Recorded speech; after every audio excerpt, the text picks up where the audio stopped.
नमस्कार मित्रों, मैं हूं श्री नारायण तिवारी और आप देख रहे हैं नेशनल न्यूज। मित्रों, आज हम भारत के केरल राज्य के समीप 100 से 150 किलोमीटर की दूरी पर स्थित लक्षद्वीप के बारे में एक अजीबोगरीब चर्चा पर बहस करना चाह रहे हैं। लक्षद्वीप समूह करीब करीब 36 छोटे छोटे टापुओं को मिलाकर यह बना हुआ है। आज जो सबसे अधिक विवाद वहाँ होने जा रहा है, जो शुरू हो चुका है, वो ये है कि वहाँ पर भारत के संविधान को लागू करने की कोशिश वहाँ के प्रशासक कर रहे हैं। पिछले साल 2020 में प्रफुल्ल खोड़ा पटेल प्रशासक बन के गए तो उन्होंने देखा कि जो भारत का संविधान है वो पूरी तरह से उन लक्षद्वीपों पर लागू नहीं है। जो कानून पूरे देश में लागू है वो वहाँ का लागू नहीं है। तो वो बहुत सारे कानून ऐसे होते हैं जिनको राज्य सरकार को अपना अध्यादेश जारी करके उसे लागू करना पड़ता है। तो वहाँ केंद्र शासित क्षेत्र है, प्रशासक ही वहाँ सर्वेसर्वा होता है, एक एमपी होता है, बाकी जिला परिषद या जिला होता है, कलेक्टर होता है। तो प्रशासक के तौर पे जाने के बाद पटेल ने 4 अध्यादेश जारी करवाया, जिसमें पशु संरक्षण विनिमय कानून, एक दूसरा असामाजिक गतिविधि प्रतिबंधक कानून, तीसरा विकास प्राधिकरण कानून, चौथा पंचायत कर्मचारी नियम संशोधन अधिनियम। ये 4 कानून जो पूरे देश में लागू हैं, इसके लिए वहाँ अधिसूचना जारी की गई। प्रशासक के रूप में सर्वेसर्वा जैसे गवर्नर होते हैं, इस तरह का उनको अधिकार होता है।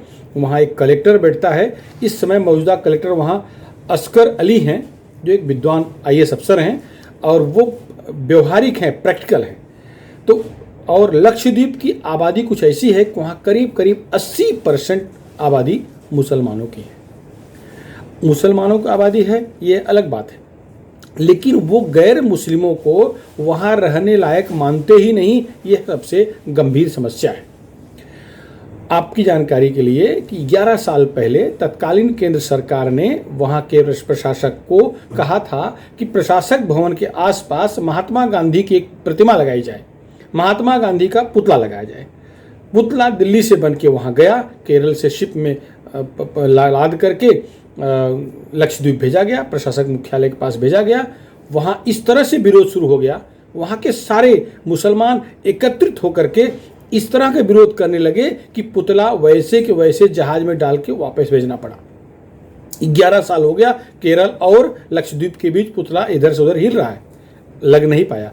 कारण ये था कि वहाँ के मुसलमान कहते हैं कि हमारे धर्म में, चूँकि हम यहाँ बहुसंख्यक हैं, हमारे धर्म में मूर्ति पूजा, मूर्ति देखना वर्जित है, तो इसलिए हम पुतला नहीं लगा सकते, क्योंकि पुतला लगेगा तो हमें मूर्ति दिखेगी, हमें प्रतिमा दिखेगी। ये हमारे धर्म के खिलाफ है। आपको बता दें, आपको सुनकर आश्चर्य होगा कि वहाँ है तो भारत का राज्य, भारत का ही एक अभिन्न अंग, लेकिन वहाँ शरिया कानून चलता है। वहाँ का कानून, अघोषित कानून शरिया चलता है। वहाँ का सारा कामकाज, भले सरकारी कामकाज नियमानुसार हो, लेकिन जो सामाजिक कामकाज है वो शरिया के तहत है। वो संविधान की कोई धारा वहाँ मानते नहीं।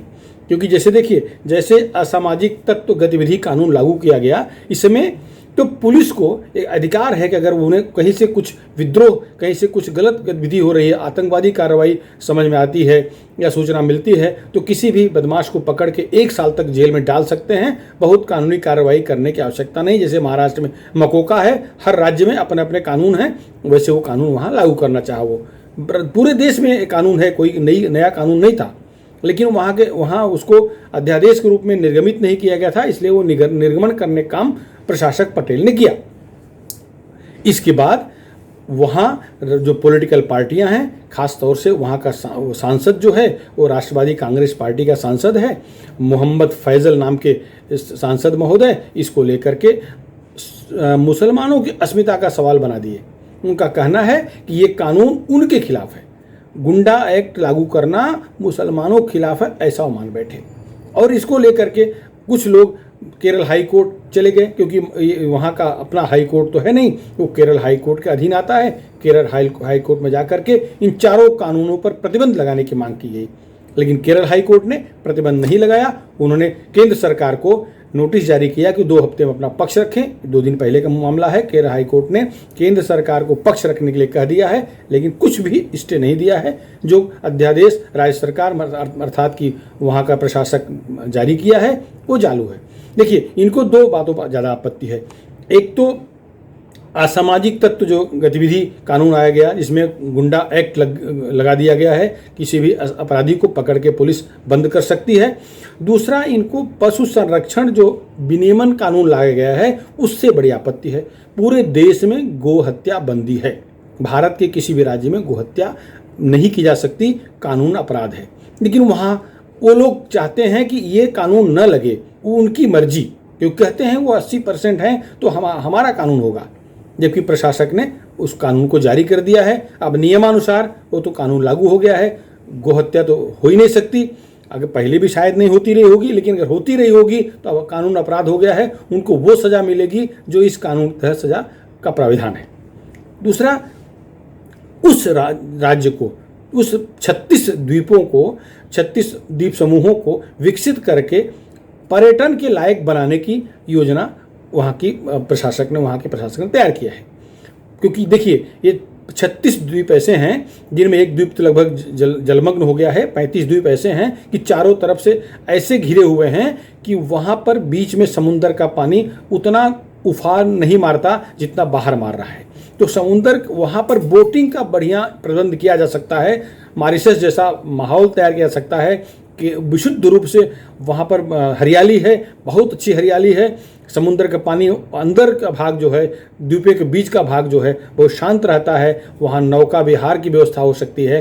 तो प्रशासक व्यापारिक दृष्टिकोण से, राज्य का रेवेन्यू बढ़ाने के दृष्टिकोण से यहाँ चाहते थे पर्यटन उद्योग को बढ़ावा देने के लिए। लेकिन इसका वो विरोध कर रहे हैं, क्योंकि उनका कहना है बाहरी लोग आएंगे तो उनकी संस्कृति क्या, 4 शादी करना, 40 बच्चे पैदा करना, पढ़ाई लिखाई मत करना, ये उनकी संस्कृति बाहरी हो जाएगी, इसलिए वो विरोध कर रहे हैं। और अगला जो कानून आया उन्होंने, चौथा, पंचायत कर्मचारी नियम संशोधन अधिनियम।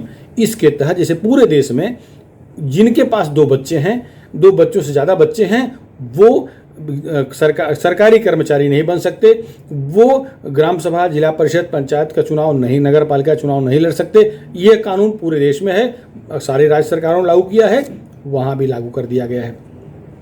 उसका वो विरोध कर रहे हैं कि किसी के पास 10 से कम बच्चे नहीं हैं, किसी के पास 2 से 3 से अधिक बीवियां हैं, तो वो उसका विरोध कर रहे हैं, क्योंकि वो नहीं चाहते संविधान ना, वो तो अपना सरिया कानून चाहते हैं। तो वो उसका विरोध इसलिए कर रहे हैं कि उनके स्वतंत्रता पर, जिसे स्वतंत्रता कहते हैं, उनकी स्वच्छंदता पर नियंत्रण लाया जा रहा है।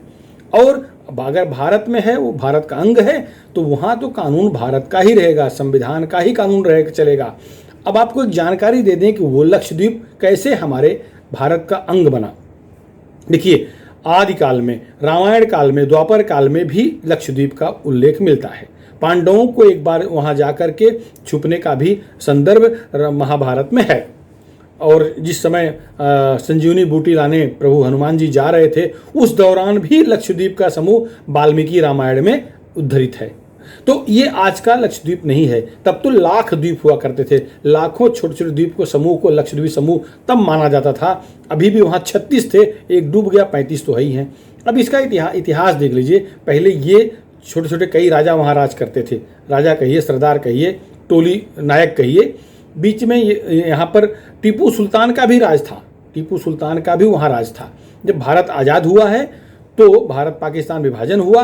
उसके भारत पाकिस्तान विभाजन के बाद करीब 6 महीने के बाद 1947 में, करीब आज़ाद होने के बाद 6 महीने बाद पाकिस्तान की एक नेवी की एक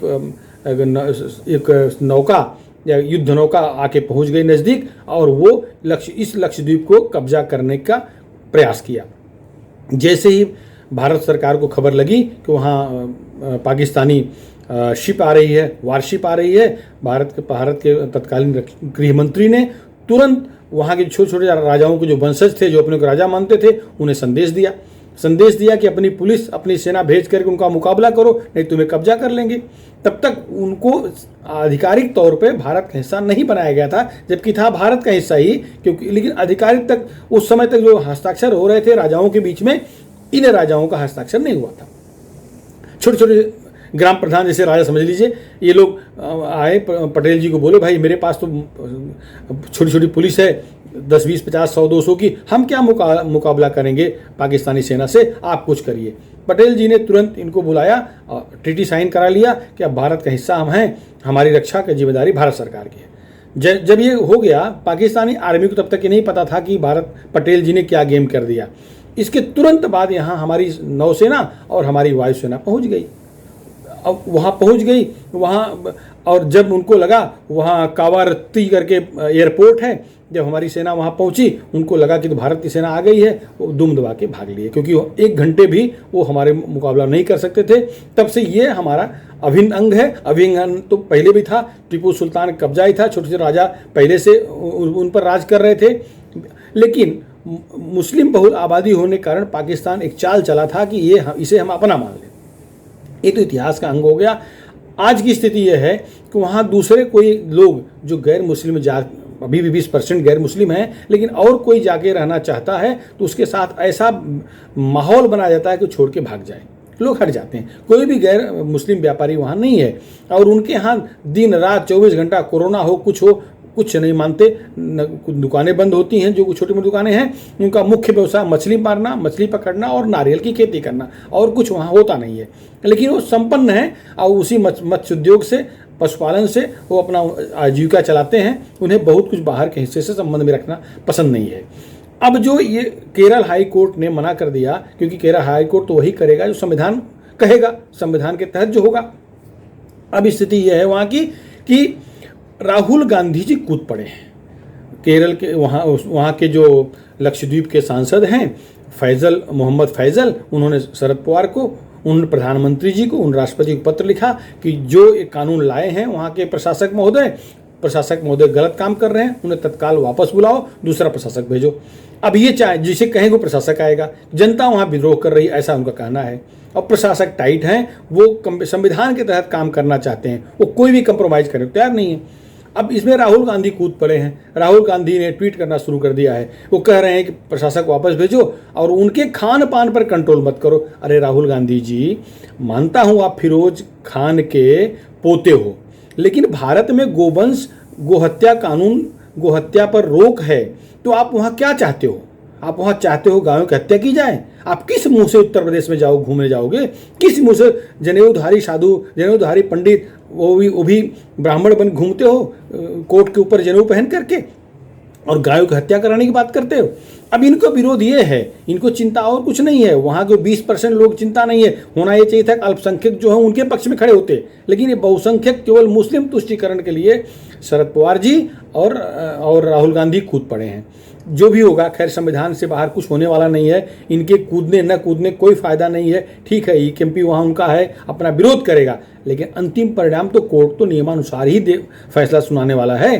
तो कोर्ट ने कोई रोक नहीं लगाया है। हाँ, यह है कि अभी इनके नए नियम के तहत, जिसे उत्तर प्रदेश से महाराष्ट्र के स्कूलों में बच्चों को मिड डे मील के तहत केवल दूध और अंडा पौष्टिक आहार रूप मिलता है, प्लस भोजन खिचड़ी जो भी मिलता है, तो वहाँ पहले मांस मिलता रहा होगा, ऐसा कहा जा रहा है। लेकिन अब जो है मांस का मिलना बंद हो जाएगा, बंद हो चुका है कह लीजिए। अब वहाँ उन्हें पौष्टिक आहार के रूप में जो शाकाहारी है उन्हें दूध मिलेगा, जो मांसाहारी उन्हें अंडा मिलेगा, बाकी जो मिड डे मील मिलता है वो मिलेगा। इसका भी विरोध कर रहे हैं कि नहीं, उनको तो मांस चाहिए। मांस का मतलब समझ रहे हैं ना, बड़े का मांस। अब वहाँ इतनी संख्या में तो बकरी और ये होंगे नहीं। तो अब ये कुल मिलाकर के भारत के एक राज्य में शरिया कानून चलाना चाह रहे हैं, जिसका लगभग पूरे देश में विरोध हो रहा है और विरोध बढ़ेगा। शरद पवार जी का आरोप है या राहुल गांधी का आरोप है कि आरएसएस का एजेंडा चला रहे हैं प्रशासक। अरे भाई, प्रशासक तो वो चला रहे हैं जो कानून का एजेंडा है, जो संविधान का एजेंडा है। वो कुछ भी अपना एजेंडा नहीं चला रहे हैं। मित्रों, क्या आपको लगता है कि भारत किसी एरिया में जहां मुस्लिम बहुसंख्यक हैं वहां हिंदू नहीं रहने चाहिए, वहां गैर मुस्लिम नहीं रहने चाहिए ना? अगर आप हमारी बात से सहमत हैं तो आप जरूर इस पे अपनी प्रतिक्रिया दें। इस वीडियो को शेयर करें, लाइक करें, सब्सक्राइब करें और जन जन तक पहुंचाएं। मित्रों, फिलहाल इतना ही। धन्यवाद, नमस्कार।